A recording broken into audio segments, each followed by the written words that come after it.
ਅਯੋਧਿਆ ਵਿਖੇ ਰਾਮ ਮੰਦਰ ਨੂੰ ਲੈ ਕੇ ਭਾਰਤ ਦੀ ਸੁਪਰੀਮ ਕੋਰਟ ਹੋਵੇ ਜਾਂ ਮੀਡੀਆ, ਹਰ ਕਿਸੇ ਨੇ ਅੱਡੀ ਚੋਟੀ ਦਾ ਜ਼ੋਰ ਇਸ ਗੱਲ ਤੇ ਲਗਾਇਆ ਹੋਇਆ ਹੈ ਕਿ ਗੁਰੂ ਨਾਨਕ ਸਾਹਿਬ ਜੀ ਅਯੋਧਿਆ ਵਿਖੇ ਰਾਮਚੰਦਰ ਜੀ ਦੇ ਦਰਸ਼ਨਾਂ ਨੂੰ ਗਏ ਸੀ ਅਤੇ ਗੁਰੂ ਗੋਬਿੰਦ ਸਿੰਘ ਜੀ ਨੇ ਰਾਮ ਮੰਦਰ ਨੂੰ ਮੁਗਲਾਂ ਪਾਸੋਂ ਆਜ਼ਾਦ ਕਰਵਾਉਣਾ ਚਾਹਿਆ। ਬਲਕਿ ਨਿਹੰਗ ਸਿੰਘਾਂ ਨੇ 1859 ਵਿੱਚ ਅਯੋਧਿਆ ਵਿਖੇ ਜੰਗ ਕਰਕੇ ਇਸ ਨੂੰ ਆਜ਼ਾਦ ਕਰਵਾਉਣਾ ਚਾਹਿਆ। 5 ਅਗਸਤ ਦੇ ਇੰਡੀਅਨ ਐਕਸਪ੍ਰੈਸ ਵਿੱਚ ਇੱਕ ਸਿੱਖ ਸ਼ਕਲ ਵਾਲੇ ਬੀਜੇਪੀ ਆਗੂ ਤੇਜਿੰਦਰ ਸਿੰਘ ਦਾ ਇੱਕ ਆਰਟੀਕਲ ਪ੍ਰਕਾਸ਼ਿਤ ਹੋਇਆ ਹੈ, ਜਿਸ ਵਿੱਚ ਇਹ ਸਾਰੀਆਂ ਗੱਲਾਂ ਫਿਰ ਦੁਹਰਾਈਆਂ ਗਈਆਂ ਹਨ ਅਤੇ ਨਾਲ ਹੀ ਸ੍ਰੀ ਦਰਬਾਰ ਸਾਹਿਬ ਅਤੇ ਅੰਮ੍ਰਿਤਸਰ ਸ਼ਹਿਰ ਨੂੰ ਬ੍ਰਾਹਮਣਾਂ ਦਾ ਪਵਿੱਤਰ ਤੀਰਥ ਵੀ ਦਰਸਾਇਆ ਗਿਆ ਹੈ। ਦਰਅਸਲ ਇਸ ਸਾਰੇ ਕੂੜ ਪ੍ਰਚਾਰ ਦੀ ਸਮੱਗਰੀ ਸੰਘ ਪਰਿਵਾਰ ਨੇ 1991 ਵਿੱਚ ਹੀ ਆਪਣੇ ਇੱਕ ਸੰਘ ਪਰਿਵਾਰ ਦੇ ਮੈਂਬਰ ਰਜਿੰਦਰ ਸਿੰਘ ਤੋਂ ਸਿੱਖ ਇਤਿਹਾਸ में श्री राम जन्मभूमि पुस्तक लिखवा के तैयार की सी। इस सिख विरोधी पुस्तक नूं संघ दे ही प्रकाशन विभाग भारत भारती ने दिल्ली तो प्रकाशित किया सी।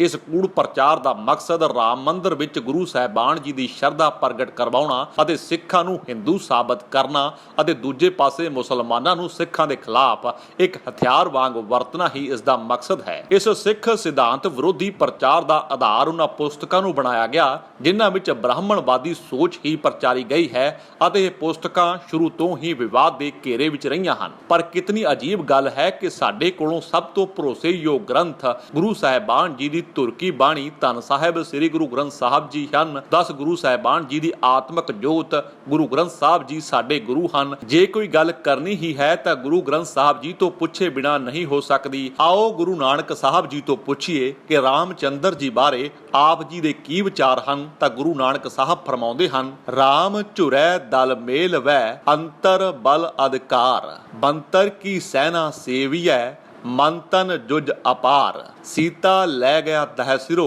लक्ष्मण मोह सराप नानक करता करणहार कर वेखै थाप उथाप रोवै राम निकाला पईया सीता लक्ष्मण विछड़ गया।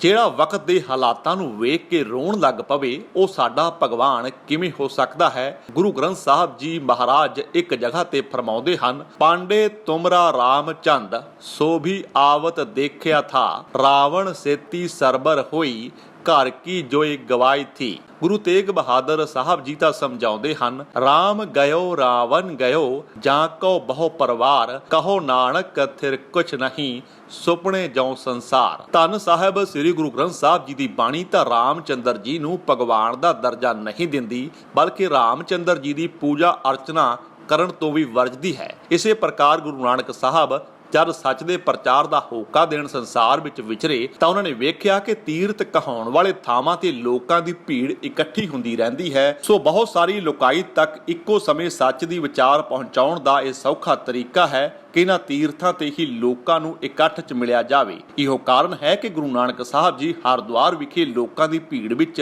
ਬ੍ਰਾਹਮਣ ਦੁਆਰਾ ਸੂਰਜ ਨੂੰ ਪਾਣੀ ਦੇਣ ਅਤੇ ਸੂਰਜ ਪੂਜਾ ਕਰਨ ਦਾ ਭਰਪੂਰ ਖੰਡਨ ਕੀਤਾ ਗਿਆ। ਜਗਤਨਾਥਪੁਰੀ ਦੇ ਮੰਦਿਰ ਵਿੱਚ ਮੂਰਤੀ ਦੇ ਸਾਹਮਣੇ ਖੜੋ ਕੇ ਆਰਤੀ ਕਰਨ ਦੇ ਕਰਮ ਕਾਂਡ ਦਾ ਵਿਰੋਧ ਕੀਤਾ। ਇਸੇ ਪ੍ਰਕਾਰ ਅਯੋਧਿਆ ਵਿਖੇ ਵੀ ਗੁਰੂ ਨਾਨਕ ਸਾਹਿਬ ਜੀ ਸੱਚੇ ਰਾਮ ਅਕਾਲ ਪੁਰਖ ਵਾਹਿਗੁਰੂ ਜੀ ਦੀ ਆਰਾਧਨਾ ਅਤੇ ਸੱਚੀ ਭਗਤੀ ਕਰਨ ਦਾ ਹੀ ਪ੍ਰਚਾਰ ਕੀਤਾ। ਸੋ ਇਹ ਪ੍ਰਚਾਰ ਨਾ ਕਿ ਗੁਰੂ ਨਾਨਕ ਸਾਹਿਬ ਜੀ ਰਾਮਚੰਦਰ ਜੀ ਦੇ ਦਰਸ਼ਨਾਂ ਨੂੰ ਅਯੋਧਿਆ ਗਏ ਸਨ ਜਾਂ ਗੁਰੂ ਗੋਬਿੰਦ ਸਿੰਘ ਜੀ ਨੇ ਰਾਮਚੰਦਰ ਲਈ ਜਦੋਜਹਿਦ ਕੀਤੀ ਸੀ, ਇਹ ਇੱਕ ਝੂਠੇ ਪ੍ਰਾਪੇ ਗੰਡੇ ਤੋਂ ਸਿਵਾ ਹੋਰ ਕੁਝ ਨਹੀਂ। ਗੁਰੂ ਸਾਹਿਬਾਨ ਜੀ ਨੇ ਤਾਂ ਗੁਰਬਾਣੀ ਅੰਦਰ ਰਾਮਚੰਦਰ ਜੀ ਅਤੇ ਹੋਰ ਬ੍ਰਾਹਮਣੀ ਅਵਤਾਰਾਂ ਨੂੰ ਕੋਈ ਮਾਨਤਾ ਨਹੀਂ ਦਿੱਤੀ, ਤਾਂ ਫਿਰ ਭਗਵਾਨ ਸਮਝ ਕੇ ਦਰਸ਼ਨਾਂ ਨੂੰ ਜਾਣਾ ਇੱਕ ਹਾਸੋਹੀਣੀ ਗੱਲ ਤੋਂ ਸਿਵਾਏ ਕੁਝ ਵੀ ਨਹੀਂ। ਸਿੱਖ ਇਤਿਹਾਸ ਦੇ ਕਿਸੇ ਵੀ ਸਰੋਤ ਤੋਂ ਇਹ ਗੱਲ ਸਪਸ਼ਟ ਨਹੀਂ ਹੁੰਦੀ ਕਿ ਗੁਰੂ ਗੋਬਿੰਦ ਸਿੰਘ ਜੀ ਨੇ ਰਾਮ ਮੰਦਰ ਨੂੰ ਬਚਾਉਣ ਲਈ ਆਪਣੀ ਫੌਜ ਅਯੋਧਿਆ ਭੇਜੀ ਹੋਵੇ, ਬਲਕਿ ਇਸ ਝੂਠੇ ਪ੍ਰਾਪੇਗੰਡੇ ਦਾ ਪ੍ਰਚਾਰ ਵੀ ਸੰਘ ਪਰਿਵਾਰ ਦੁਆਰਾ ਛਾਪੀਆਂ ਪੁਸਤਕਾਂ ਵਿੱਚ ਹੀ ਕੀਤਾ ਮਿਲਦਾ ਹੈ। ਫਿਰ 1859 ਵਿੱਚ ਨਿਹੰਗ ਸਿੰਘਾਂ ਦੁਆਰਾ ਹਵਨ ਕਰਨਾ ਅਤੇ ਫਿਰ ਰਾਮ ਮੰਦਰ ਨੂੰ ਆਜ਼ਾਦ ਕਰਵਾਉਣ ਦੀ ਕਹਾਣੀ ਅਤੇ ਨਿਹੰਗਾਂ ਦੇ FIR ਦਰਜ ਹੋਣੀ, ਇਸ ਸਾਰੀ ਕਹਾਣੀ ਵਿੱਚ ਕਿਸੇ ਵੀ ਨਿਹੰਗ ਸਿੰਘ ਜਥੇਬੰਦੀ ਦਾ ਨਾਮ ਦਰਜ ਨਹੀਂ, ਬਲਕਿ ਕਿਸੇ ਨਿਹੰਗ ਸਿੰਘ ਦਾ ਨਾਮ ਵੀ ਦਰਜ ਨਹੀਂ ਹੈ। ਇਹ ਕਿੱਥੋਂ ਆਏ ਸੀ,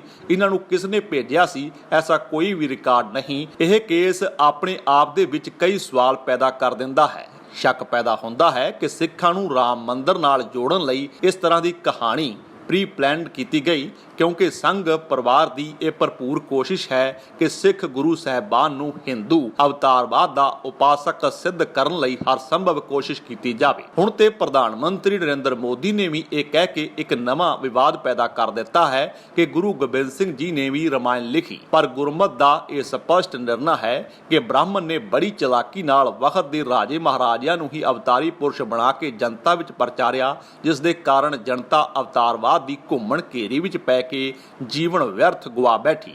ਗੁਰਬਾਣੀ ਦੇ ਬਚਨ ਹਨ, जुग जुग के राजे किए गावे कर अवतारी, तिन भी अंत न पाया ता क्या कर आख विचारी। ਹਿੰਦੂ ਜਿਨ੍ਹਾਂ ਨੂੰ ਅਵਤਾਰੀ ਪੁਰਸ਼ ਕਹਿ ਕੇ ਪ੍ਰਚਾਰ ਰਹੇ ਹਨ, ਗੁਰੂ ਸਾਹਿਬਾਨ ਇਹਨਾਂ ਅਵਤਾਰੀ ਪੁਰਸ਼ਾਂ ਨੂੰ ਕੇਵਲ ਸਮੇਂ ਦੇ ਇੱਕ ਸਧਾਰਨ ਜਿਹੇ ਰਾਜੇ ਤੋਂ ਸਿਵਾ ਕੁਝ ਵੀ ਨਹੀਂ ਮੰਨਦੇ। ਦੂਜੇ ਬੰਨੇ ਹੁਣ ਇਹ ਪ੍ਰਚਾਰਨਾ ਕਿ ਸ੍ਰੀ ਦਰਬਾਰ ਸਾਹਿਬ ਅਤੇ ਅੰਮ੍ਰਿਤਸਰ ਸ਼ਹਿਰ ਬ੍ਰਾਹਮਣਾਂ ਦੇ ਤੀਰਥ ਸਥਾਨ ਹਨ ਕਿ ਇਹ ਬੀਜੇਪੀ ਦੇ ਆਗੂ ਇਹ ਦੱਸ ਸਕਦੇ ਹਨ, ਜਦ ਸਮੁੱਚੀ ਸਿੱਖ ਕੌਮ ਅੰਮ੍ਰਿਤਸਰ ਸ਼ਹਿਰ ਨੂੰ ਪਵਿੱਤਰ ਸ਼ਹਿਰ ਦਾ ਦਰਜਾ ਦਿਵਾਉਣ ਲਈ ਮੰਗ ਕਰ ਰਹੀ ਸੀ, ਤਾਂ ਇਹੋ ਬੀਜੇਪੀ ਅੰਮ੍ਰਿਤਸਰ ਸ਼ਹਿਰ ਵਿੱਚ ਵੱਡੇ ਵੱਡੇ ਜਲੂਸ ਕੱਢ ਕੇ ਸਿੱਖਾਂ ਦੀ ਇਸ ਜਾਇਜ਼ ਮੰਗ ਦੀ ਵਿਰੋਧਤਾ ਕਿਉਂ ਕਰਦੀ ਸੀ। ਦਰਬਾਰ ਸਾਹਿਬ ਜੀ ਉੱਪਰ ਕੀਤੇ ਫੌਜੀ ਹਮਲੇ ਨੂੰ ਬੀਜੇਪੀ ਆਗੂ ਲਾਲ ਕ੍ਰਿਸ਼ਨ ਅਡਵਾਨੀ ਜਾਇਜ਼ ਕਰਾਰ ਦਿੰਦੇ ਸਨ। ਦਰਬਾਰ ਸਾਹਿਬ ਜੀ ਦੇ ਬਾਹਰ ਤੇ ਪੂਰੇ ਦੇਸ਼ ਵਿੱਚ ਇਹਨਾਂ ਲੋਕਾਂ ਨੇ ਖੁਸ਼ੀ ਦੇ ਲੱਡੂ ਵੰਡੇ ਤੇ ਅੱਜ ਇਹ ਲੋਕ ਦਰਬਾਰ ਸਾਹਿਬ ਨੂੰ ਆਪਣਾ ਤੀਰਥ ਮੰਨ ਰਹੇ ਹਨ। ਇਹਨਾਂ ਦੀ ਮਾਨਸਿਕਤਾ ਸਮਝ ਤੋਂ ਬਾਹਰ ਹੈ, ਕਿਉਂਕਿ ਸਿੱਖ ਗੁਰੂ ਸਾਹਿਬਾਨ ਨੂੰ ਹਿੰਦੂ ਸਾਬਤ ਕਰਨਾ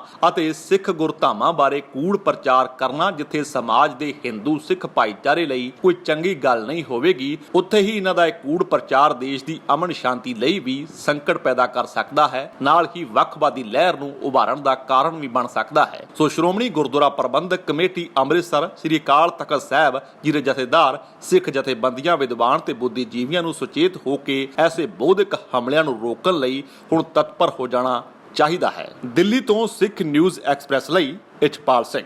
ਜੇਕਰ ਤੁਹਾਨੂੰ ਸਾਡਾ ਇਹ ਉਪਰਾਲਾ ਚੰਗਾ ਲੱਗਾ ਹੈ ਤਾਂ ਇਸ ਨੂੰ ਲਾਈਕ ਕਰੋ, ਸ਼ੇਅਰ ਕਰੋ ਅਤੇ ਸਾਡੇ YouTube ਚੈਨਲ ਨੂੰ ਸਬਸਕ੍ਰਾਈਬ ਕਰੋ।